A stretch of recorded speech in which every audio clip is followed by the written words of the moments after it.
A very good morning to all distinguished delegates, to the stars of the morning today, headed by Mr. B.K. Chaturvedi, who's been legendary in the energy sector and also been looking after the planning process in the energy sector. Other two award winners today, my distinguished colleague, Mr. Arun Bharti, the guest of honor, His Excellency Mr. Augusto Montiel, Ambassador from the Embassy of Venezuela, my old colleague, Dr. V.K. Garg, and the host, Dr. Anil Razdan. We are meeting at a time when we talk of energy transitions. That has been the sort of flavor of the energy season, so to say, for almost 2-3 years now. There are hard realities that the world is largely dependent on fossil fuels today. There is also reality that the world is facing not only global warming threats, I would say, but threats of climate change, which could alter dramatically climate patterns in terms of heat, cold, rain, rising water levels. Now, to what extent this is going to change is something which only future generations, and maybe not our generation, will experience.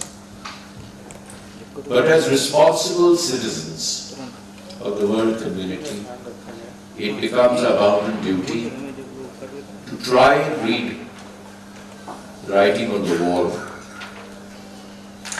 and leave two essential legacies, I think, to the future generations.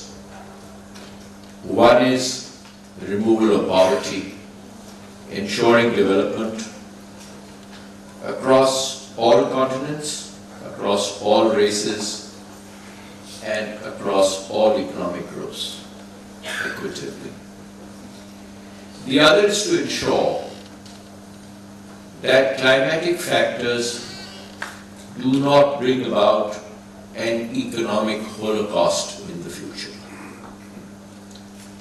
Because the worst affected will be the ones who are the most vulnerable. Even before they have begun to enjoy the fruits arising out of energy availability, essentially built on the platform of fossil fuels and transiting into renewable energy, cleaner forms of energy, climatic factors should not ruin them economically. There is great danger of the present attempts even, which are partly being retracted. I'm referring to the agreements in Paris and subsequently. It is now thought that 2% global warming may be too much. And maybe we should try and bring this down to 5 degrees. Now, what does this entail? It entails essentially that the unequal distribution of energy use across the world has to be consciously understood and accepted. The average OECD energy use is around 177 gigajoules per capita. In the non-OECD world, it is 56 only, and for the world as a whole, it is 79. There has to be some paring down in respect of the larger economies, I would say the bigger economies, and stepping up for the poorer nations. The average standard which is thought may be meeting our needs is about 100 gigajoules. This will entail also cutting emissions from about 36 gigatons of CO2 today to 26 gigatons by 2040. If we were to go by business as usual, this is threatening to climb up to 47 gigatons. The main attempts are going to be decarbonizing energy supplies, and number two, increasing efficiency and cleaner energy delivery systems from the conventional fuels.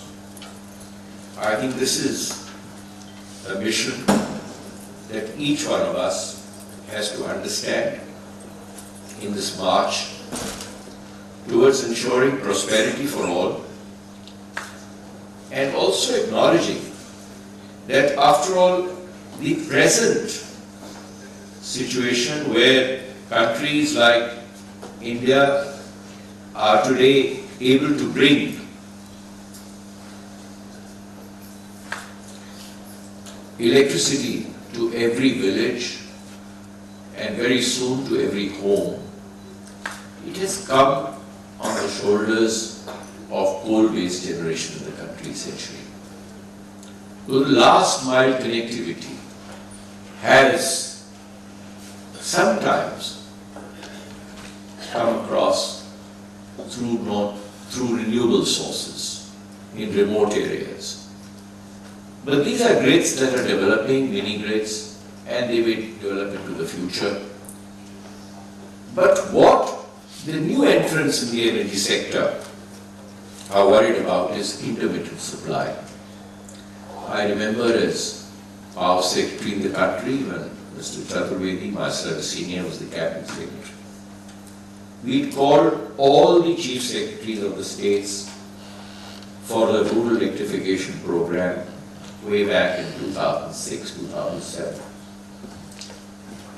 And they were unanimous that no, we want grid-connected electricity.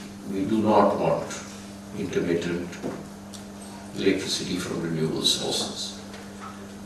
There's also the question of affordability.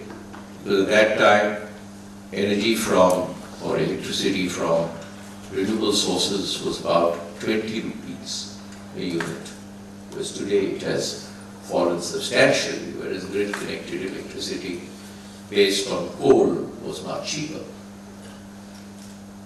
Luckily, the prices of renewables has come down.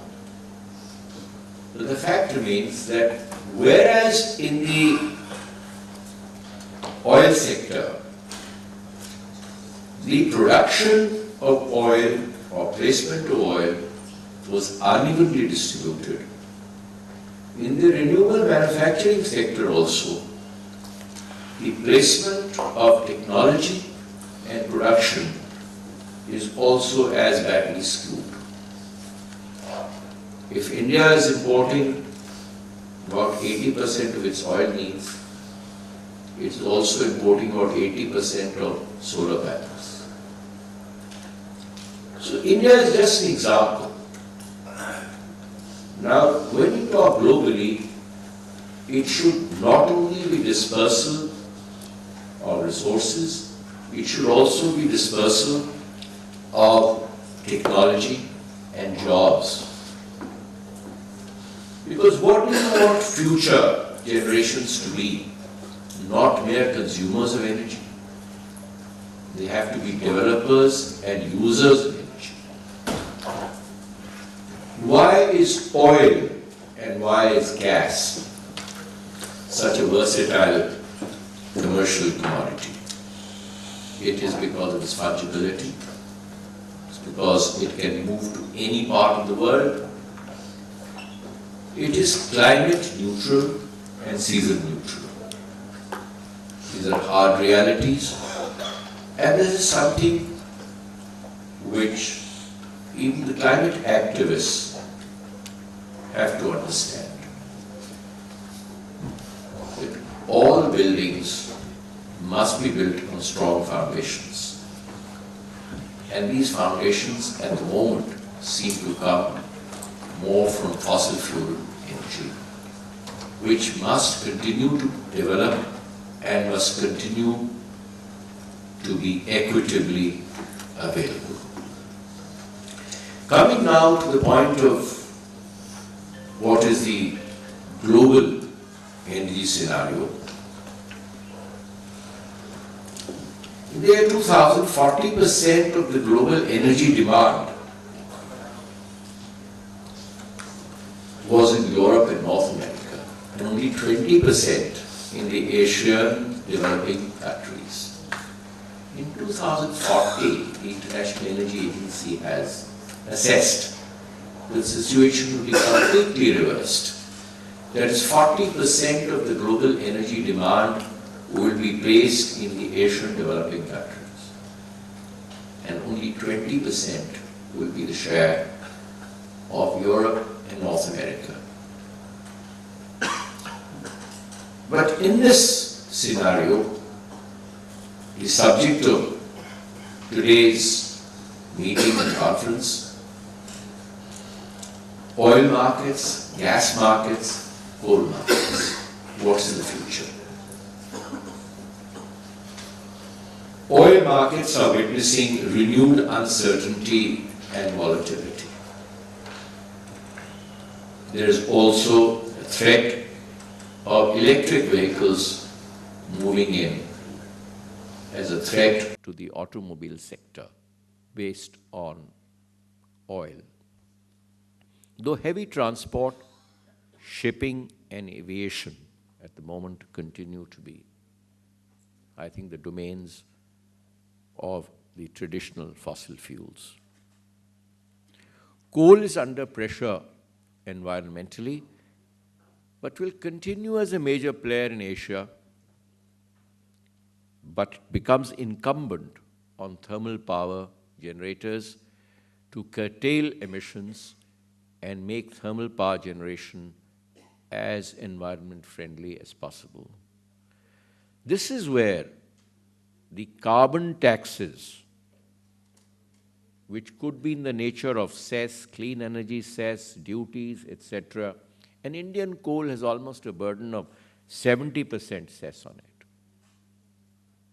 They must be utilized effectively to make fossil fuels cleaner and not mere sources of revenue for the government.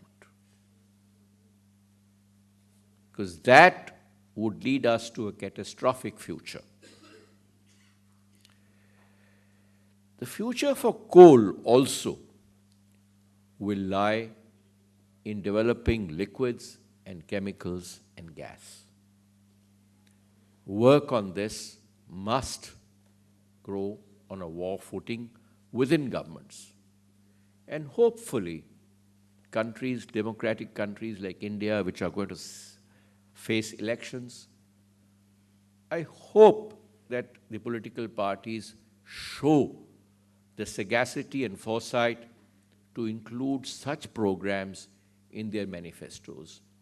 And it is upon participants in meets like this, which must use their influence with any political contacts to ensure that these are embedded in the election manifestos and programs for energy for the future for the political parties across the spectrum. Now, we're talking of the three segments. Global coal production, if it is viewed from three different bands of the spectra, it shows varying results. One is current policies. The other could be new policies which governments say that we will bring about, which will be cleaner environment, bringing in the protocols like Paris, etc., new policy scenario. And then there's a sustainable development scenario, which is the ideal scenario, which may not come about, but that is the desirable goal. Now, coal production, it is seen that maybe by 2040, from the existing mines across the world, will drop from 5,000 million tons to 700 million tons by 2040. And more than 40% of new coal production in 2040 will be from new mines, and the remaining 40% from brownfield investment in existing mines. This seems to be an agreed projection. There is a big variation in the coal demand in the three scenarios that I mentioned. If current policies continue, then we need about 6,500 million tons, sorry. In the new policies, NPS 5,500 and sustainable developments 2,250. So there's a vast variation from 6,500 to 2,250. The present coal generation in the country, in the world, I would say, is dominated by subcritical plants, which have to give way to supercritical or ultra-supercritical, if not even advanced versions of the same. In the new policy scenario, hopefully where governments agree, it will be dominated by these two technologies. Electricity generation is continuing to be a major requirement for coal. Now, coal requirement in the current policy scenario was about, in generation, 10,000 terawatt hours in 2017 from coal. It is projected to go up to 12,000 terawatt hours in 2030 and 13,000 terawatt hours in 2040. Now, when you compare this with the new policy scenario, coal, which is 10,000 in 2030, stays stagnant and at most will rise to 10,500 by 2040. In this sustainable development scenario, however, there's a major shift, and that is coal should come down to 4,000 terawatt hours in 2030 and 2,000 terawatt hours in 2040. Now, the future producers of coal or exporters of coal, I would say coal exporters essentially, talking internationally, Australia, Russia, and Indonesia will be the future in 2040. But the markets could be stagnant between 2017 and 2040. So I think the situation as it presents itself in crystal ball gazing is that coal has to look for alternative, cleaner applications like chemicals, gas, and liquid. That seems to be what can be said safely. Then coming to natural gas, there's a rising demand in gas in all end-use sectors, and China's net gas imports approach the level of the European Union by 2040 in the new policy scenarios. The other developing countries in Asia will be a little behind China. China has taken a lead in that. Now, share of gas in the energy mix continues to gain in most regions, aided by versatility and its environmental advantages. Though if you see in absolute terms, the shift is not very substantial, not as much as being talked about, but what is realistically being projected is that in India it should rise from 5% to 8%, China from 6% to 14%, Europe from 25% to 27.5%, North America from 30% to 36%, and the world as a whole from 22% to 25%. But the major change is going to be that the emerging Asian economies will become the heavyweights in global LNG trade. And their share in the trade will double to 60% by 2040. So the emerging economies become the real game changers in the times to come. Now, talking of oil, oil is a commodity which we have again talked about today in very realistic terms. We had a very forceful intervention from the ambassador from Venezuela. India has experienced in the last calendar year huge volatility in oil prices. In fact, when oil touched about $83 a barrel, there was almost panic that how will we meet the requirements through our finances. Luckily, oil is no longer on the boil. The politicians are happy, the economists are happy. We seem to be settling between 60 and 70 range. Hopefully around 60 is more comfortable.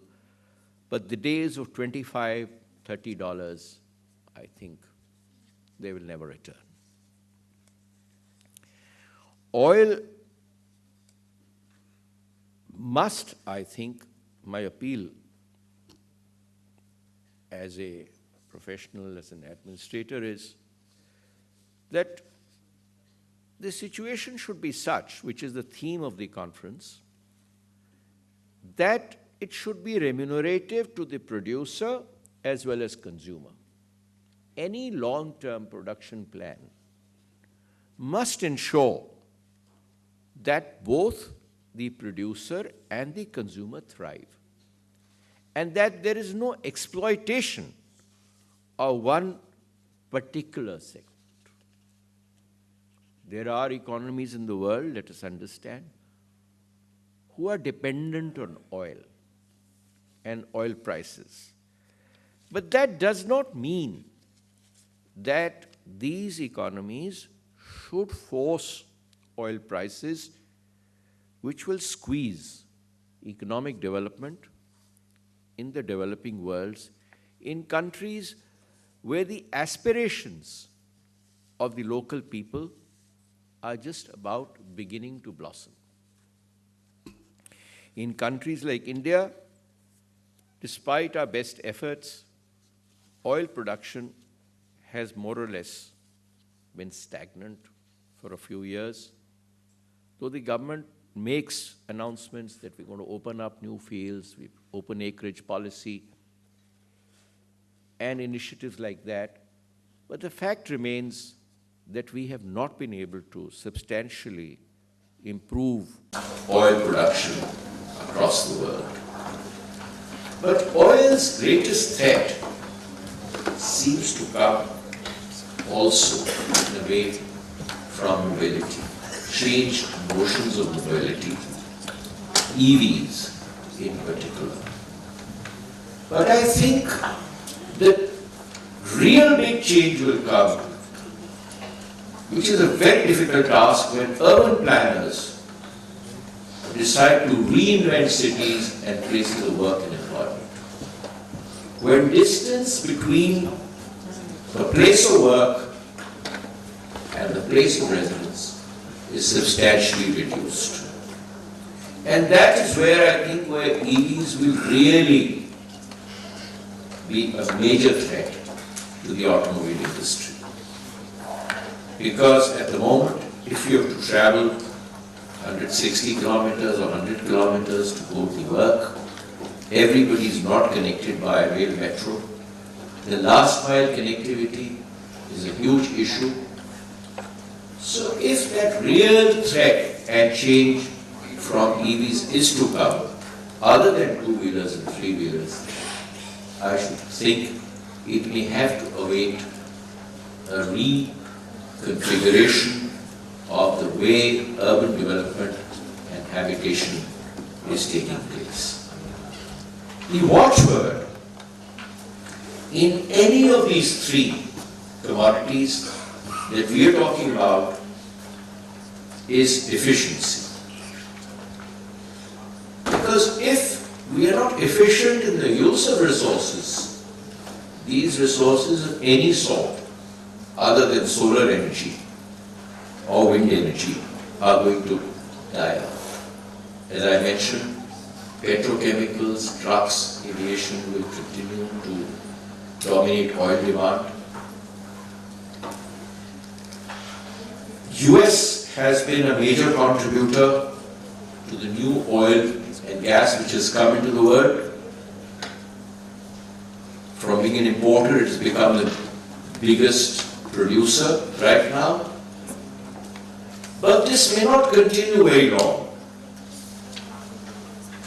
And I think this is what we have to understand, that oil sources across the world have to be developed efficiently, economically. But the message for both the gas and the oil sector is improve efficiency, cut down methane emissions, cut down your carbon footprint if you have to survive. Because if everybody has to survive, the climate has to survive, and the environment has to survive. Thank you very much.